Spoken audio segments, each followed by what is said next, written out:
now a little bit of controversy with the Minions. Yeah. Shocking, right? So McDonald's always does their partnership, obviously, with different movie houses. So in the Happy Meals, they always put like different toys, and it's always coordinated with different movies. Well, now there's this report coming out that allegedly Minions are cursing. I believe it. I don't know. It's kind of hard to hear what they're saying in the first place. So there is some parents that said they went to McDonald's, bought the Happy Meal, and they swear these Minions are cursing. Let's take a listen to the story. Taylor King bought a Happy Meal for his 3-year-old son on Monday. He says they both love the Minions. I heard what it said. Hold on here. Here's a phrase upsetting him.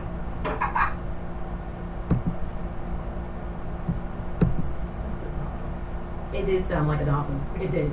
Now, according to the gentleman, he's saying that He thinks it says WTF. And I showed a couple other people, and then, so that way it wasn't just me thinking, oh, well, I'm misunderstanding it.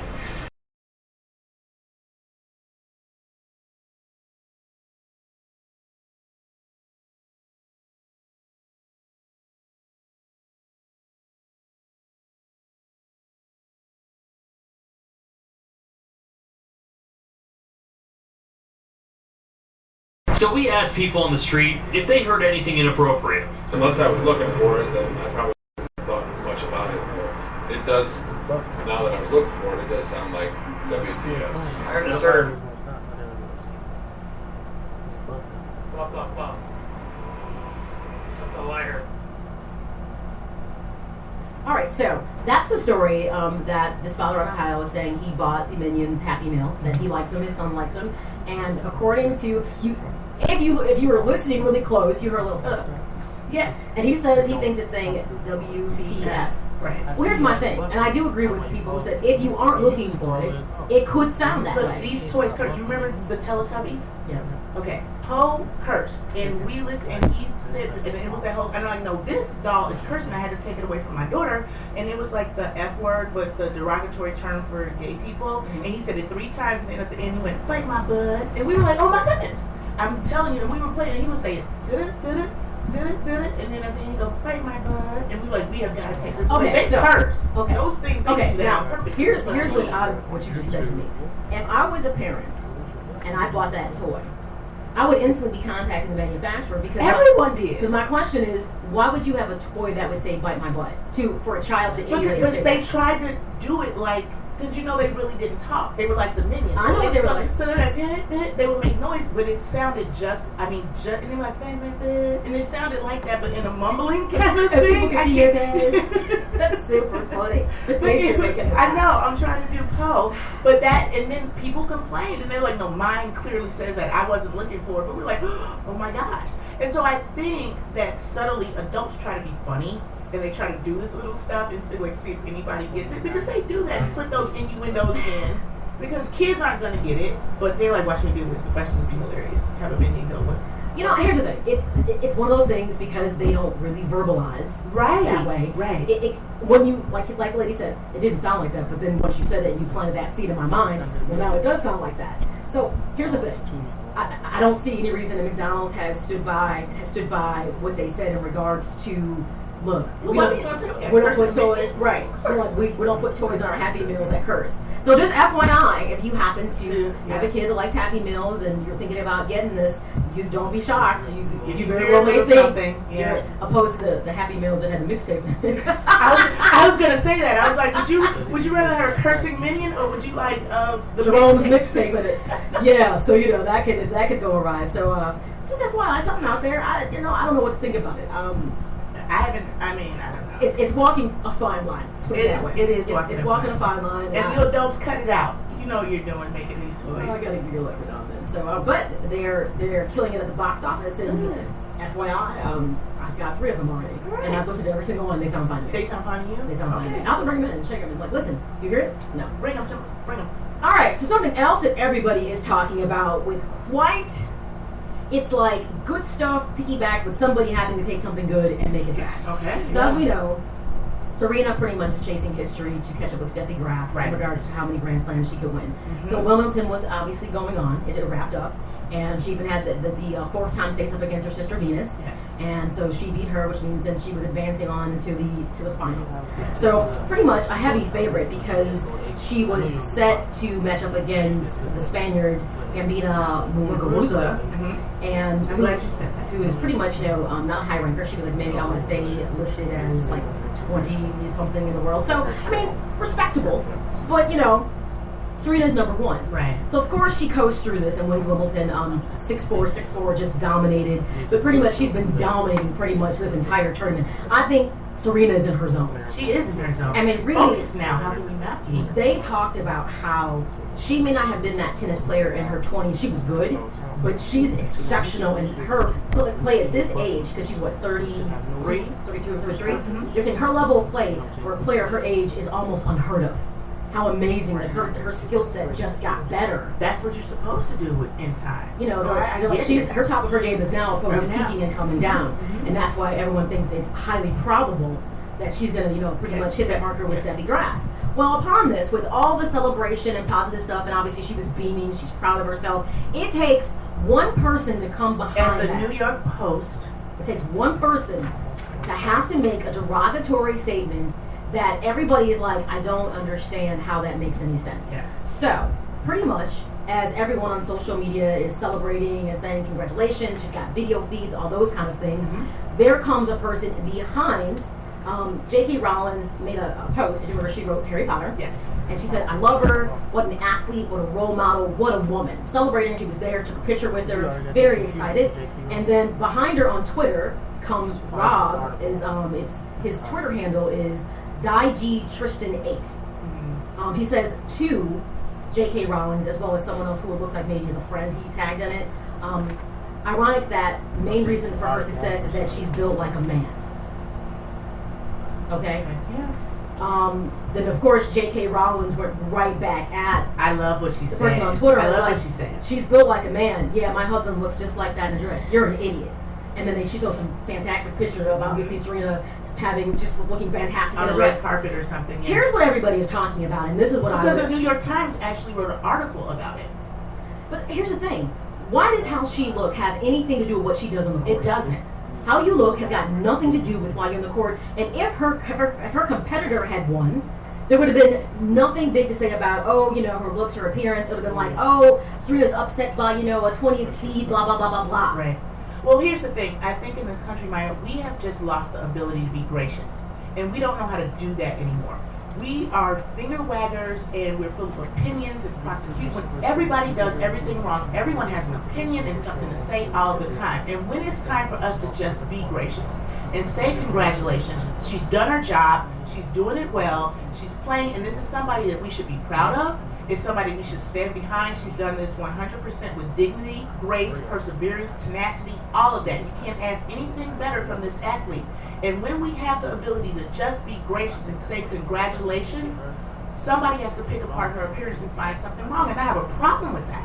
I have an absolute problem with that. Because it's irrelevant to It is very her irrelevant. skill level. It And is I very think the irrelevant. fact that even had to come up just goes to show you It's that disgusting. the ignorance we have in this Yes. country. But I'm going to go ahead and take this segment on the upside, because this just tells you how the Williams sisters are so balanced. And you kind of heard about this, but no one talked about this. So pretty much, they bought stake And the Miami Dolphins, Yes. along with other owners like Mark Anthony, Jennifer Lopez, and Yes. Gloria and Emilio Estefan. And now what's key about this part ownership that they have is that they are the first female African Americans women to actually have ownership in in an NFL team in the state. And there's very few African American owners in anyways across the board. So here's what I like about when J.K. Rowling said you're talking about role models. These two young ladies This is what I mean. are making the most of who they are, Yes. and I think making great choices. Yes. They're not caught up in scandal, But that's not good enough. And this is when you can be gracious. You can actually be gracious. Even, I'm telling you, they're doing this and they are, like you said, they're not caught in scandal and they're doing everything the right way. And instead of just supporting them and saying congratulations, you have to find something. And I have a problem with that. It's true, and it happens too frequently. All right, we are in the What's Trending portion of the show. Stay tuned. The Maya Akai Show will be right back.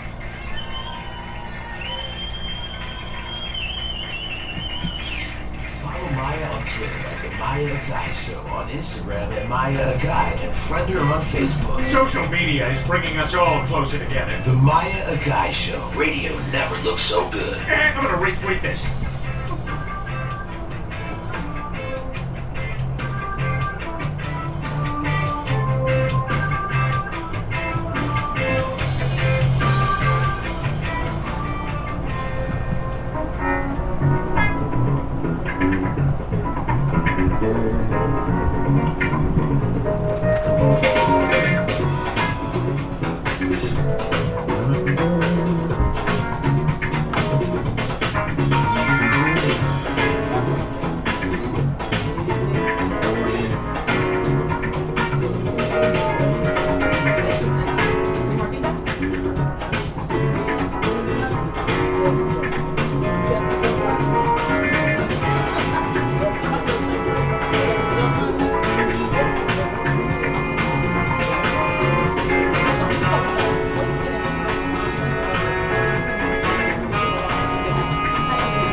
There's one more Fox, but that's the short one's not. Okay, it's real short.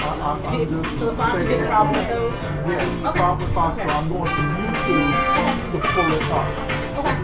Anything you can't pull up YouTube, just give it a heads up. We're doing a long song like this. In case if I have to run to the bathroom real fast or something like that. Gotcha. Okay. Yeah, if you can't pull something up like Maya, it's not looking like a clip. That's just not well, good. that's fine.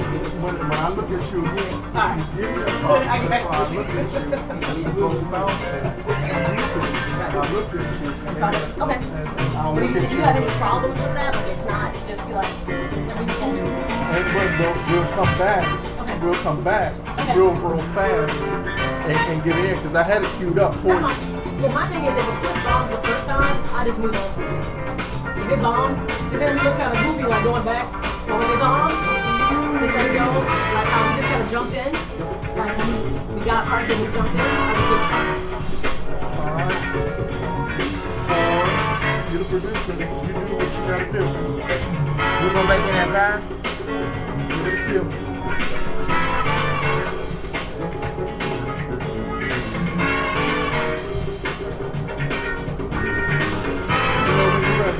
We ready now. It's too late. We ready. All right. Welcome back to the Maya Akai Show featuring comedian Nikki Braden. Hey, Nikki, that Serena thing got under your skin, didn't it? Yeah. All right. And I know we're not the only people who feel this way. If you got some thoughts about it, don't be shy. Call in at 708-223-0030, or you can always get social with the show at the Maya Akai Show via Facebook and Twitter. And Nikki Braden. Okay, so we're in the what's trending portion of the show. It's those headlines and hot topics that everyone's talking about that may have a local, national, or international focus. Okay. And